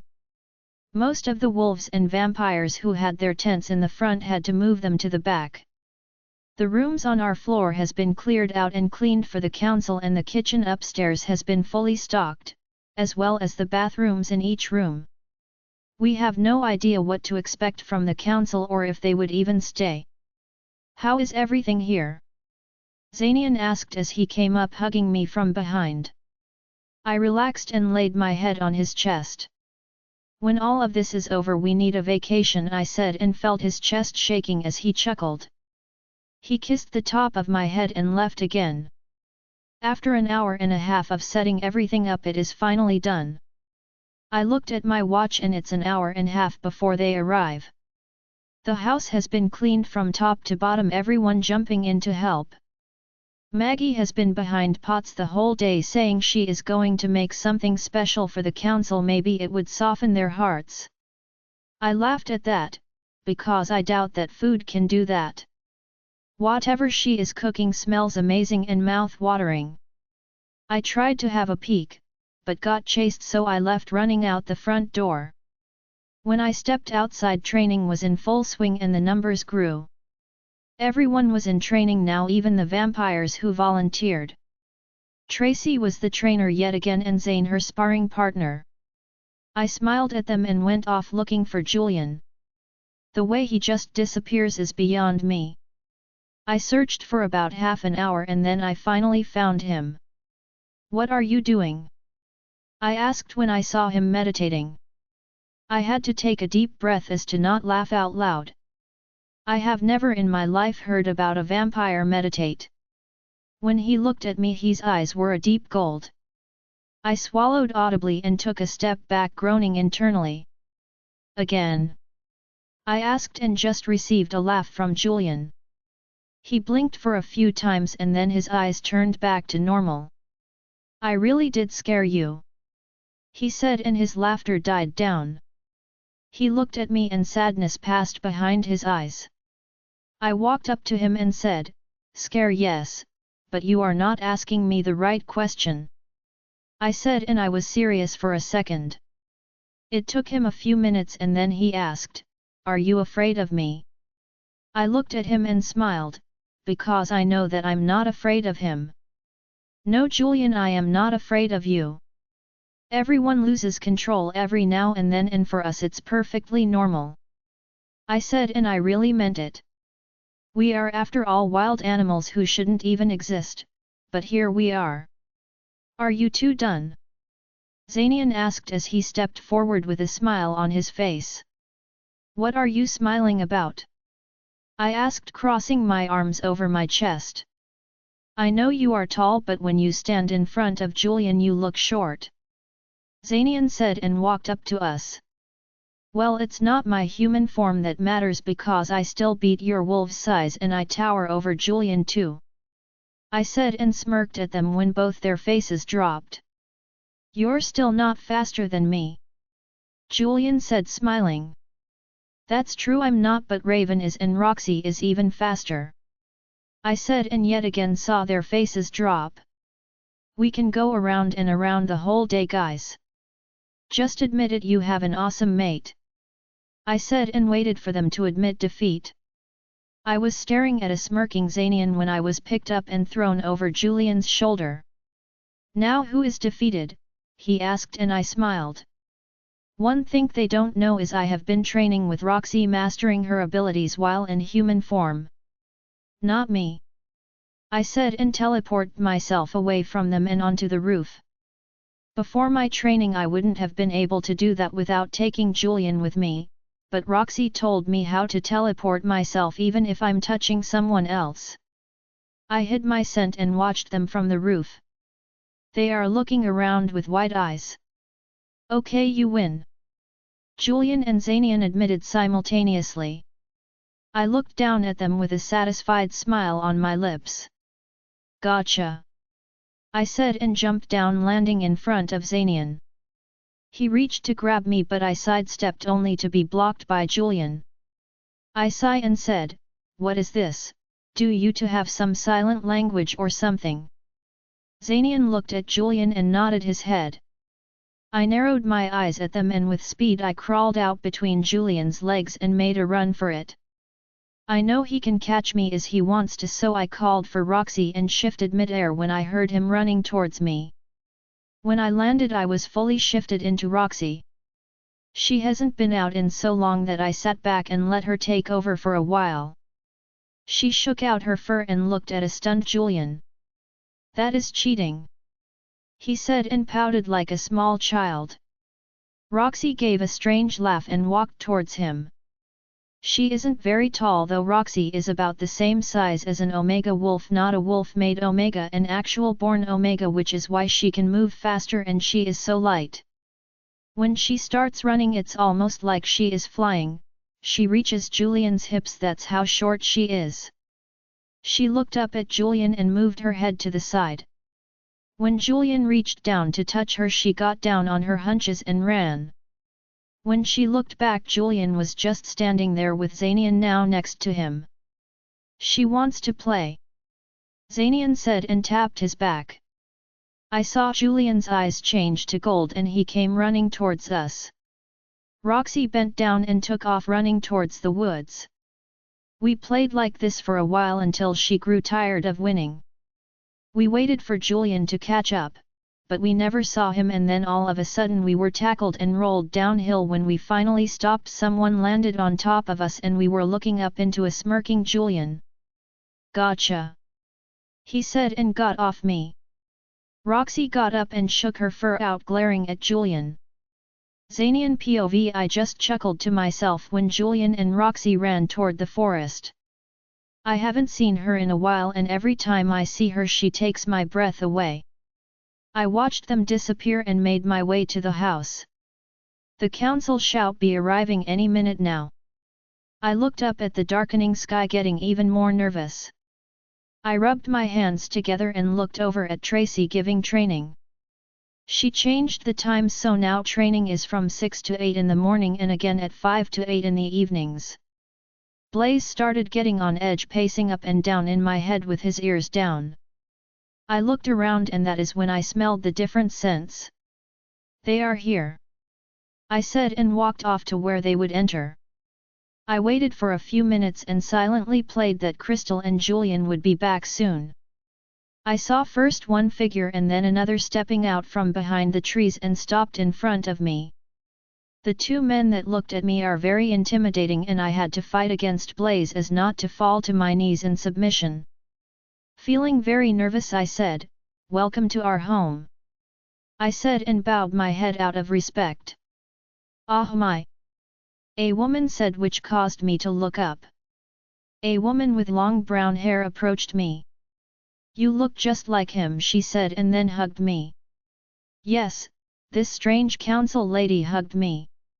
I was too shocked to do anything, so I just stood there until she let go. "My name is Clarissa and this is Vivian." She pointed to the woman next to her. She has shoulder-length black hair. "And that is Derek, he is the head of the table, and then beneath him is Cameron and Charles." I bowed my head slightly and said, "Please come in." Charles spoke up and said, "There is vampires here and a lot of them." He looked at me with a raised brow, which caused everyone to look at me. "Well, it's a long story, but they are friends and I assure you no one will be harmed," I said, and the guy named Cameron laughed. "We've never heard of wolves and vampires being friends." I found that statement offensive and said, "Well, if they make you uncomfortable now, wait until you hear the rest." I said, "I would love to stand here all night, but we've had a long journey, so if you don't mind I would like to know why you requested an audience with us, and then I would like to get some rest," Derek said, which caused Charles and Cameron to be quiet. I lead them inside and up to the conference room where everything has been set up. "What is that smell?" Clarissa asked me while sniffing around. "That would be my mate's smell," I said and looked at them. "We've never smelled something this interesting," Charles commented, "and he is getting on my nerves." "And where is this mate of yours?" Vivian asked, taking a small chocolate from the table. "She went for a run, I'm sure she'll be here soon," I said, looking at her. "Well, let's have a seat and start," Derek said, taking the head of the table as everyone sat on his left and right side. I told them everything that has happened and about Donovan. I told them about the kingdom's corruption and I told them how we came across the vampires and that they are here to help. "Who is the leader of the coven?" Clarissa asked, looking at me. "His name is Julian Carmelo." As soon as I said that, everyone's eyes snapped to me. "As in the Carmelo, the first ever royal family?" Derek asked, shock evident in his voice. "Yes, as far as I know. But his mother gave the throne up when another family threatened the lives of innocents," I said, looking at them confused. "Yes, we are aware of our history. I just didn't think you would know it since Julian is supposed to be dead," Cameron said, glaring at me. "Where is he now?" Derek asked, looking at me. "He is with his mate," I said, trying not to smile. "He has a mate?" Clarissa asked, shocked.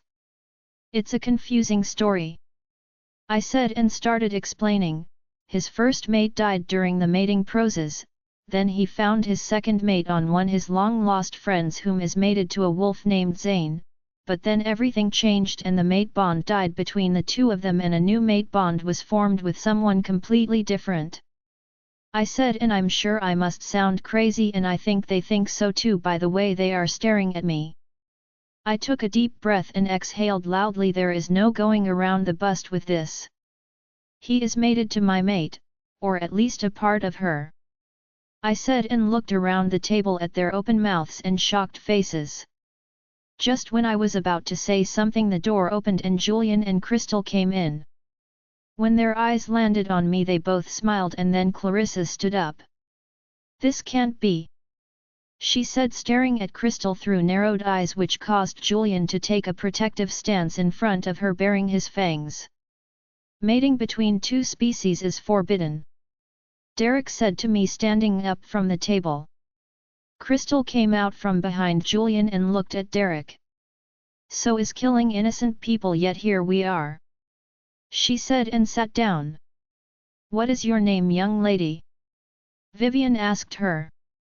"I'm Crystal Stone and if I may I see your hand?" she asked Derek, who extended his hand to her. She took his hand and closed her eyes. I knew what she is doing and there is nothing could do to stop her. She did that with each and every one of the council members, and when she was done she sat back and opened her eyes. It's nice to meet you, Derek, Charles, Cameron, Clarissa, and Vivian, she said and smiled at me. I can see Zanian has already tried to explain the situation, so I will tell it to you as it is.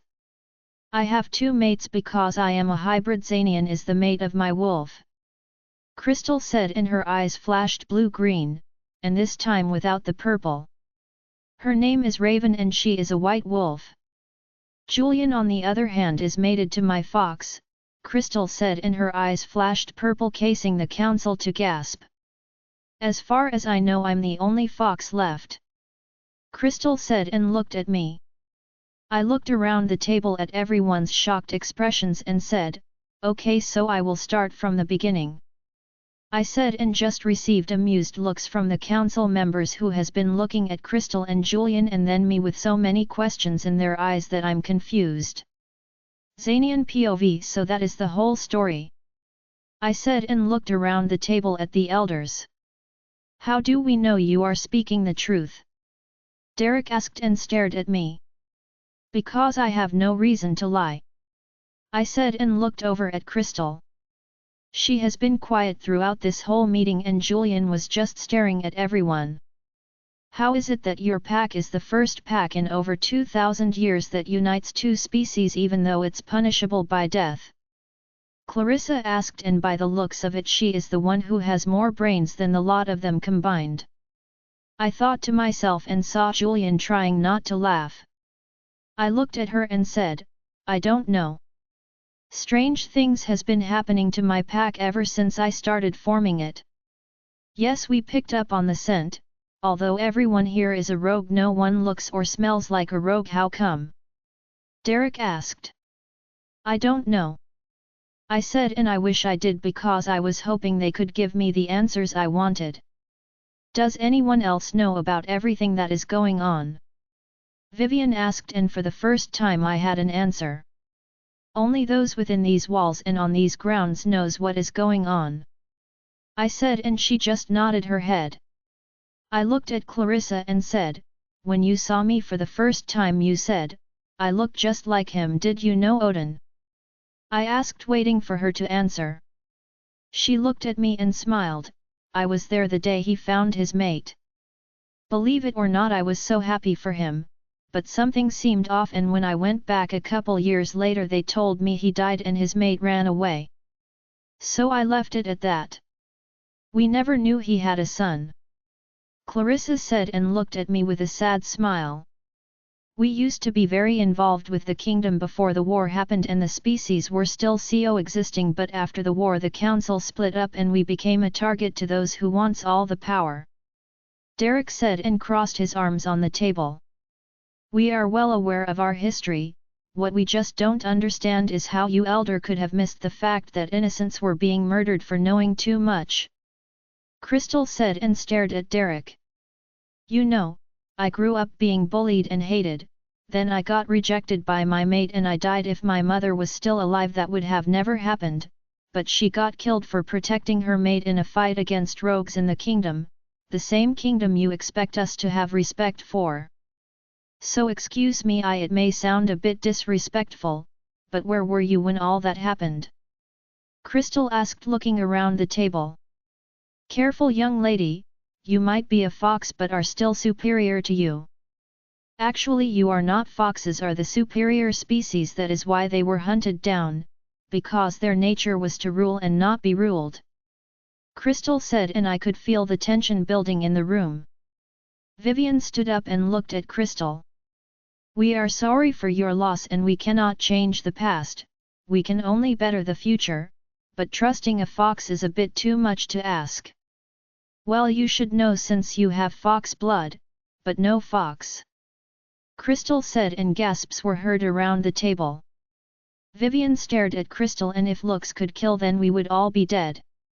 What is she talking about? Derek asked. You know what the problem is with our superiors? They have too many secrets. Crystal said and stood up, walking around the table. What are you talking about? Derek asked. Well, you see, when I asked for your hands I saw everything, every memory, every thought, and every action. That is one of my abilities, to see memories. So I know everything about each one of you, and let me tell you, it's shocking of how many secrets you keep from each other. As the council you should be able to tell each other anything to have that trust, and none of you do. So this is how we are going to do things. I just need to get close enough to the Queen without getting killed, and you will do that for me, or I will start a war and you will be the first ones. Crystal said, and everything went downhill. Derek jumped out of his chair and took a protective stance. Is that a threat? He asked, his eyes turning darker. No, it's a warning. Crystal said and stood behind Julian. We came here to listen and make a decision, not threatened into submission by a fox. Clarissa said, looking at Crystal and then at me. While you were hiding and playing house games, we were here in the real world watching our mates die, faking our deaths to start a new life, waking up from the dead remembering that my mate hated me so much that he killed me, and I can tell you the story of each member in this pack. You are supposed to be the protectors and all you did was hide.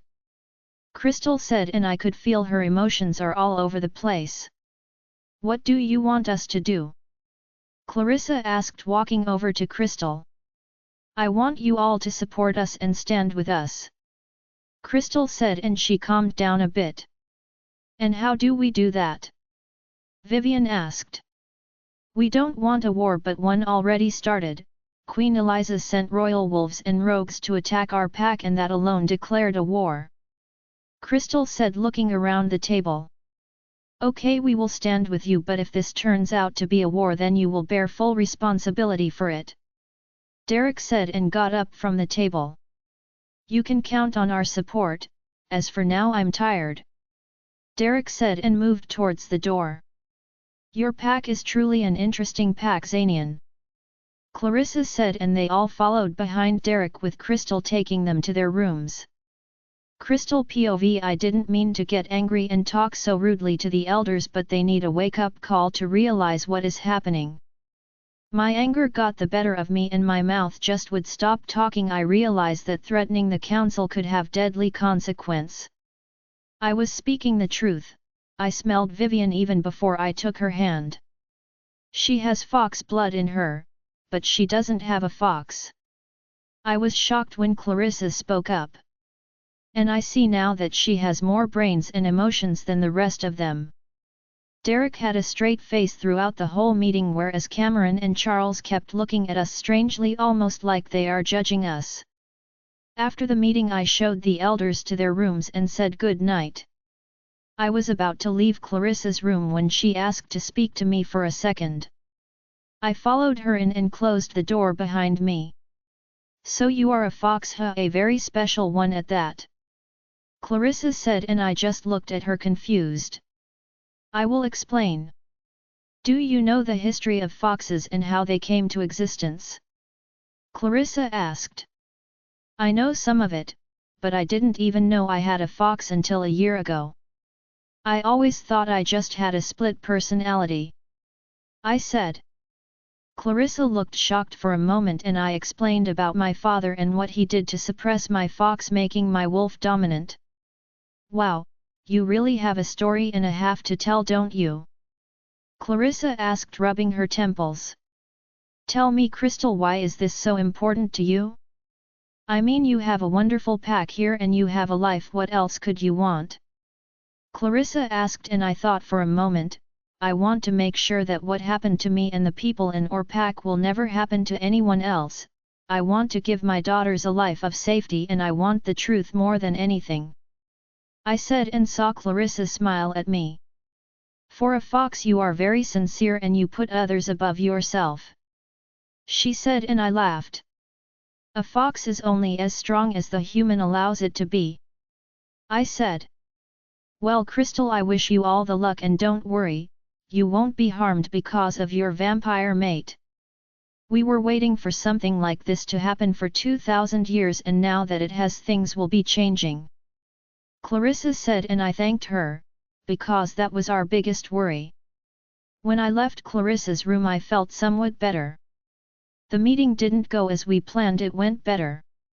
The elders have been filled in on what happened and hopefully they will not go back into hiding as they are our superiors. I made my way back to the conference room where Xanian and Julian is waiting for me. I swallowed as I walked in, knowing that I'm in trouble. I looked at Xanian and his expression was serious. I played with my fingers waiting for him to say something. So talking didn't work, so threatening them did. Xanian asked and I didn't dare look up at him. What were you thinking, C? I wasn't. I said honestly. What if they left? Xanian asked, and only now do I see the seriousness of the situation I could have caused. Well, they didn't. I said and looked up at him. We have been sitting for hours, I mean it's after midnight and we were going nowhere. Still, we could have been sitting here for eternity, it a matter of respect. Xanian said. I looked up at him and narrowed my eyes. Do not talk to me about respect, Xanian. Because of me we have their support, because of me they are staying. You can't always be afraid to speak up, even if that idea against the elders. I said and looked at Julian. He was just shaking his head with a smile on his face. Do you even realize what could have? Xanian started saying, but I cut him off. I know what I did was wrong, but I wouldn't change how I spoke to them. They have been hiding while wolves were suffering and they needed a reality check. Which you gave them. Julian said and smiled at me. Well, you two were no help, so yes. I gave it to them. And Clarissa said nothing will happen to us. I said and saw Julia's smile growing wider until he smiled so wide I'm afraid he might pull a muscle or something. I looked at Xanian and he was just staring at me. You mean the council approves? Xanian asked open-mouthed. I don't know if they approve. Clarissa just said we won't be harmed and that they were waiting for something like this for 2000 years. Xanian pulled me into him and hugged me. Okay, more like squeezed me to death. We cleared the conference room and put everything in bowls that wasn't eaten. As for the chocolates, well, don't ask about that. After we were done I was dead weight on my feet. I walked to the room and took a hot shower, then got ready for bed. As I walked into the room I saw Xanian was already on the bed waiting for me, and just then Julian came in wearing only a pair of boxers. I looked at the two of them and saw that they have showered.